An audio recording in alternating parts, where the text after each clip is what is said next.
Halo anak-anak, apa kabar? Mana semangatmu? Satu hati, satu jiwa, anak-anak Tuhan, jos! Yeay! Hari ini kita bertemu dalam pendalaman Advent yang kedua bersama Bu Emi. Anak-anak masih ingat Advent itu apa? Ya betul, Advent itu adalah masa penantian kedatangan dan kelahiran Tuhan Yesus. Anak-anak sudah siap? Ayo kita mempersiapkan diri. Anak-anak harus semangat mempersiapkan diri dengan cara bertobat. Apa tobat itu? Nanti kita akan dengar sama-sama, kita akan mencontoh apa yang dilakukan Yohanes. Oke, ayo kita buka dengan bernyanyi bersama. Siap? Semangat ya!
Pertemuan Advent kita hari ini, mari kita berdoa dulu. Ayo, sikap yang baik, siapkan hati untuk berdoa. Dalam nama Bapa dan Putra dan Roh Kudus, amin. Allah yang Maha Baik, kami anak-anak-Mu mengucap syukur kepadamu karena Engkau memberkati kami, memberi kami kesehatan, sehingga pada hari ini kami bisa bersama-sama merenungkan Minggu Advent yang kedua.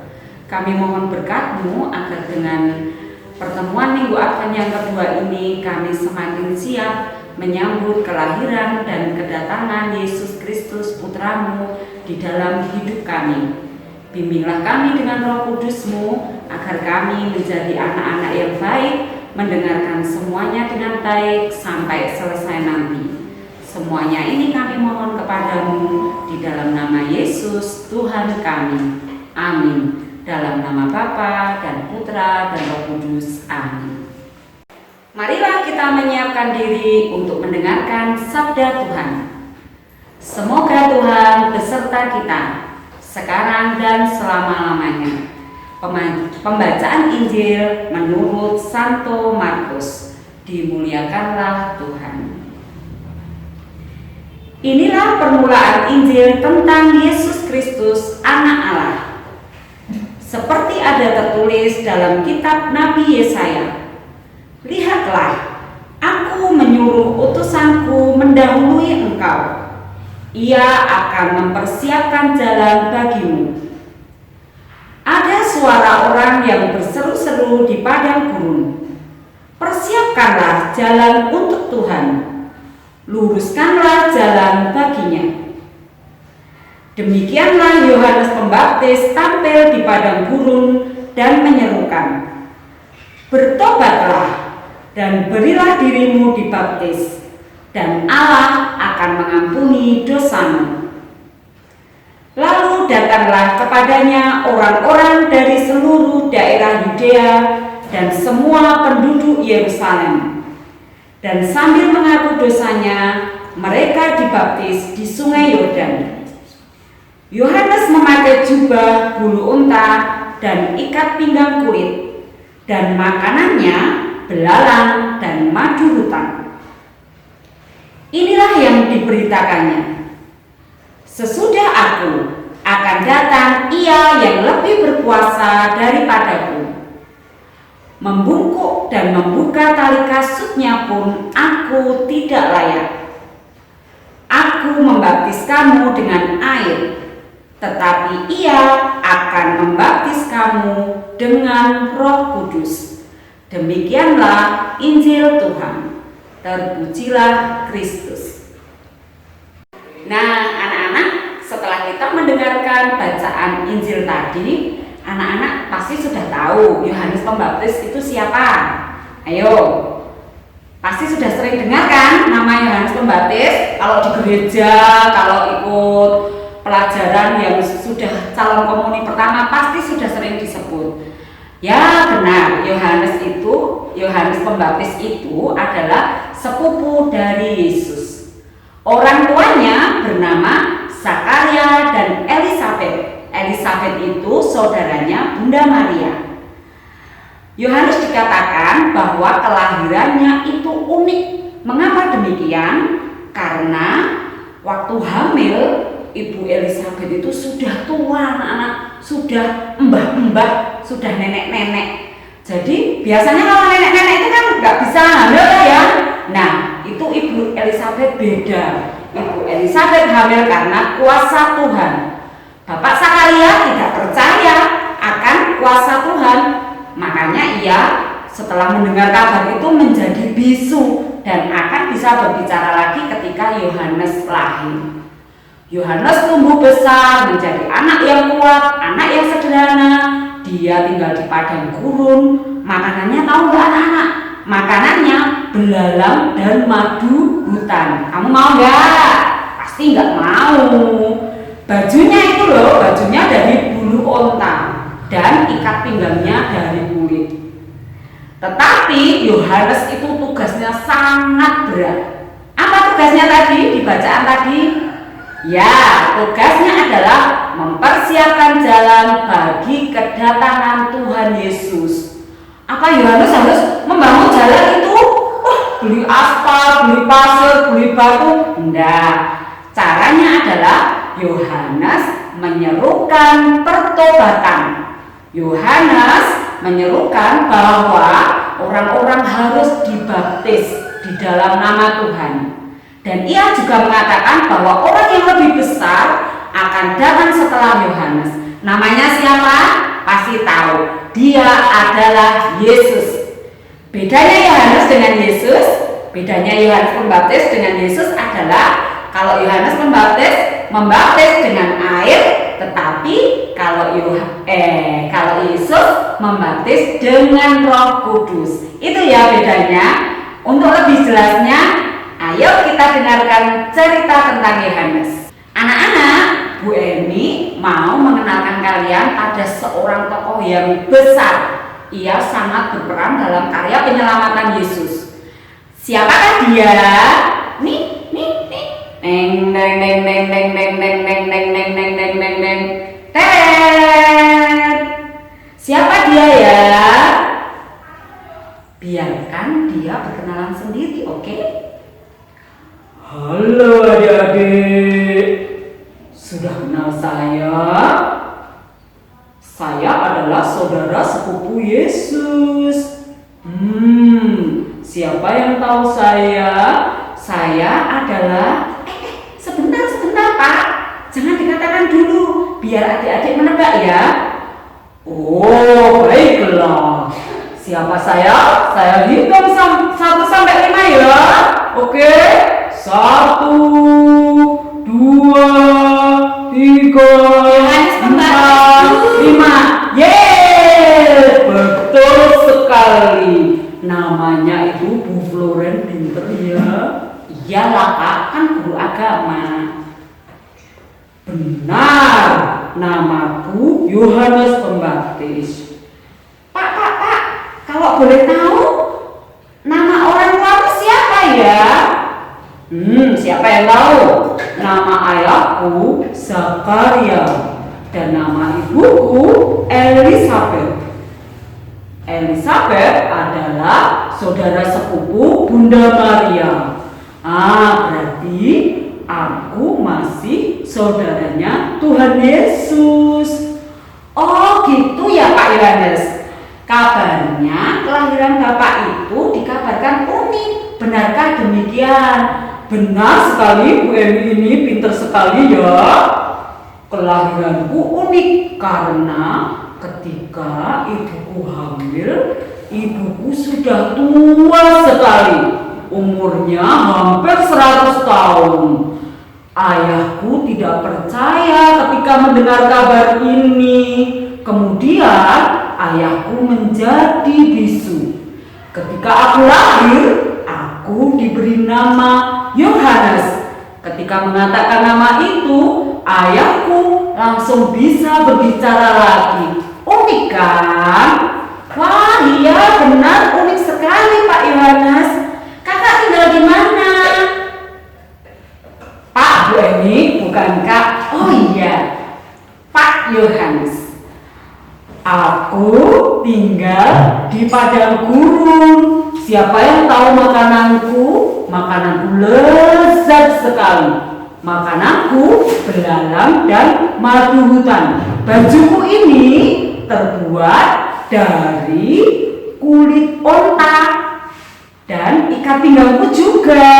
Kalian mau tinggal bersamaku di padang gurun? Pasti tidak mau Kak. Pak, maaf Pak.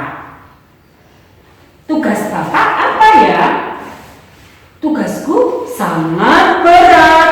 Aku mempunyai tugas mempersiapkan jalan bagi kelahiran Tuhan Yesus. Berarti harus beli aspal, beli batu, beli pasir. No. Tidak seperti itu. Aku harus menyerukan pertobatan supaya orang-orang termasuk kalian anak-anak siap untuk menyambut kedatangan Yesus. Berarti kita harus bertobat karena Yesus itu adalah juru selamat kita. Mari sama-sama kita mempersiapkan diri dengan bertobat. Oh begitu ya Pak Yohanes. Baiklah, terima kasih atas penjelasan kakak. Silakan meneruskan perjalanan. Oke anak-anak, selamat bertobat, selamat mempersiapkan kedatangan Tuhan Yesus. Dadah.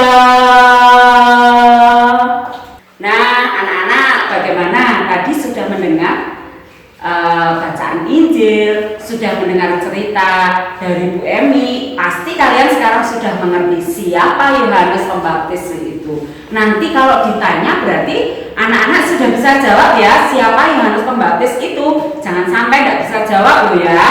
Nah adik-adik, Yohanes Pembaptis tadi menyerukan apa? Yang namanya apa?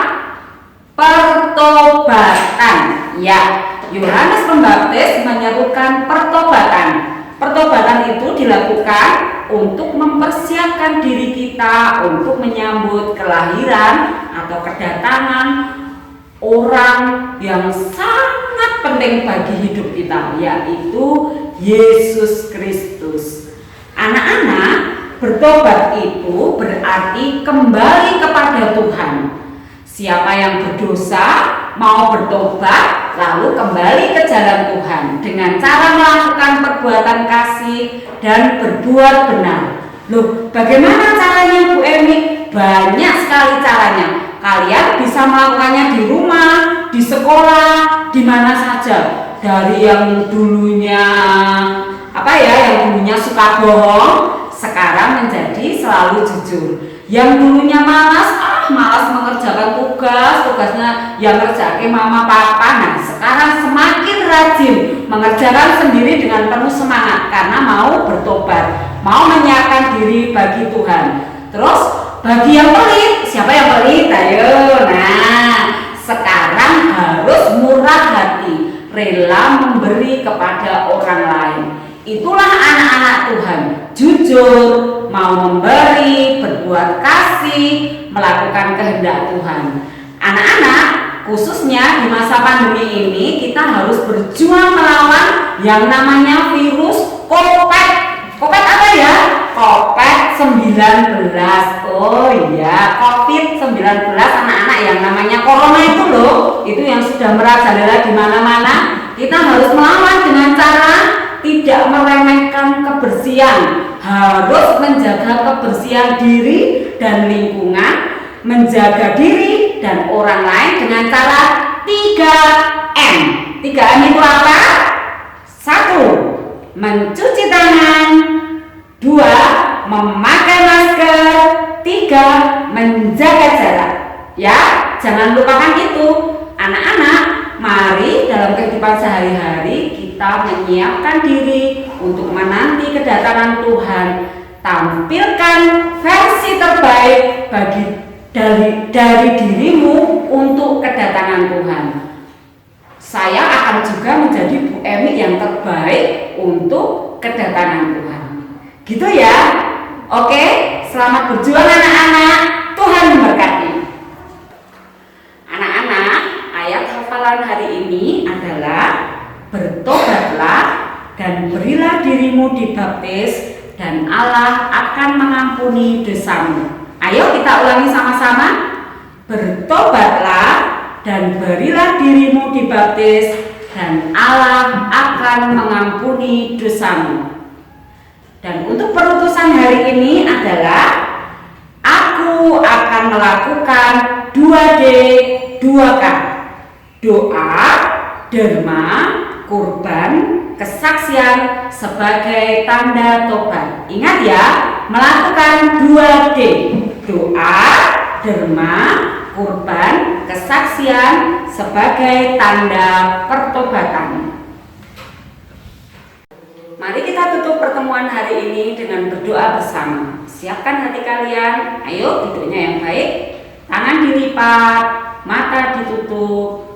Dalam nama Bapa dan Putra dan Roh Kudus. Amin.